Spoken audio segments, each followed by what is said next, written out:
If a baby is born blue, can that cause her to have HIE? This was a comment that was left on a video that I did last week, and this is a question that is too complex to answer and too important to be talking about this in the comment section, which is why I am making this video today.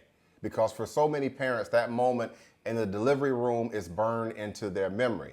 The baby comes out and something feels wrong. Maybe the baby isn't crying. Maybe not much movement is going on, or the color doesn't look right, and you're watching everyone rush around your baby trying to get the baby to breathe, trying to get the baby to become stable, and maybe no one really explained what all of this meant in that moment. So let's take some time today and let's talk about it. Let's talk about what HIE really is and how a baby's appearance at birth can fit into a bigger picture.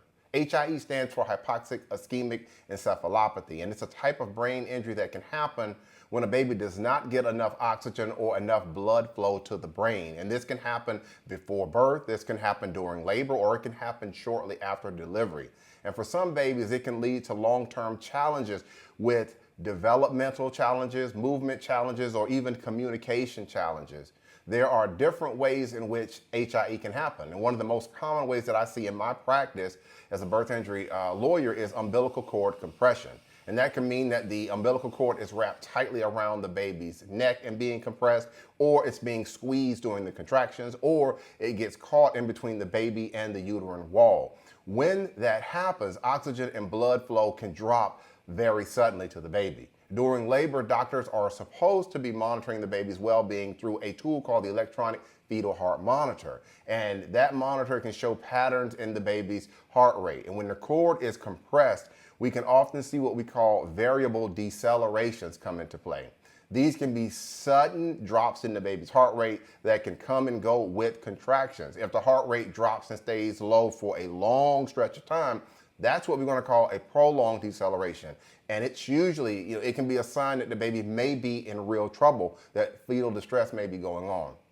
So now let's go back to that moment when the baby is born and the baby looks blue. That can mean that the baby's body isn't getting enough oxygen. It might be related to what happened during labor, or it might mean that she's having trouble transitioning to breathing after delivery. One of the first things that's going to happen with the delivery team is when the baby is born is they're going to assign what's called an APGAR score. And this can be a quick check of how the baby is doing in those first few minutes after birth. It's going to look at things like the baby's heart rate, breathing. It's going to look at effort. It's going to look at muscle tone. It's going to look at reflexes. It's going to look at color. And when it comes to color, it's about whether the baby's skin tone looks healthy for their natural complexion. If a baby isn't breathing well and the color isn't improving to a healthy tone for the complexion, then the medical team is going to know that that baby might need some oxygen help going on. But even a low APGAR score is not going to confirm an HIE diagnosis. It's just going to tell the team how the baby is doing in that moment.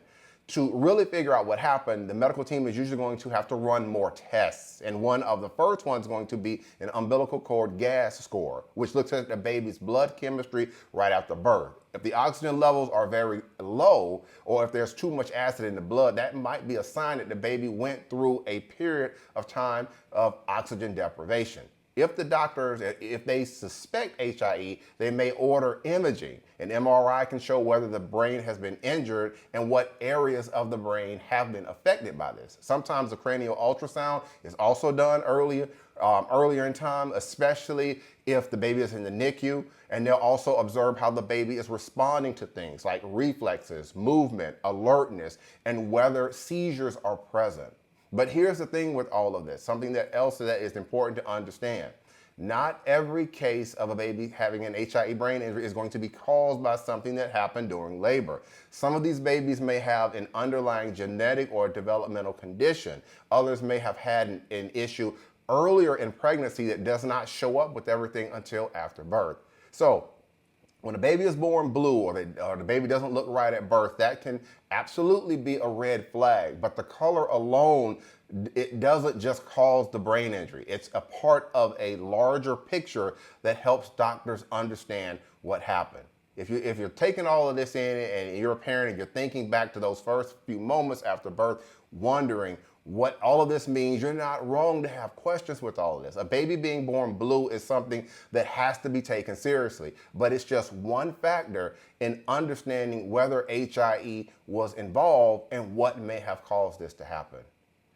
If you have more questions about your baby's HIE, brain injury at birth, or even subsequent CP diagnosis from a medical legal standpoint, don't hesitate to reach out and contact me. One of the things I want to say, if you are outside of the United States, there's not much that I can help you with when it comes to these types of issues from a medical legal perspective, because I have no idea how your country or your area handles these types of issues. So I just want to make sure that I put that out there, because I do have individuals who have been reaching out to me and they're not in the US or they're not in the areas in which I practice. So I can't really offer a lot of help when it comes to that. But if you are, if you're in the States and you do have questions about your baby's HIE, brain injury at birth, don't hesitate to reach out and contact me. If you're watching this video on certain apps, you can send me a DM and we could chat a little bit about your baby story. If you click my profile, you can find my contact information there also, or you just wait and watch the picture that follows the end of this video.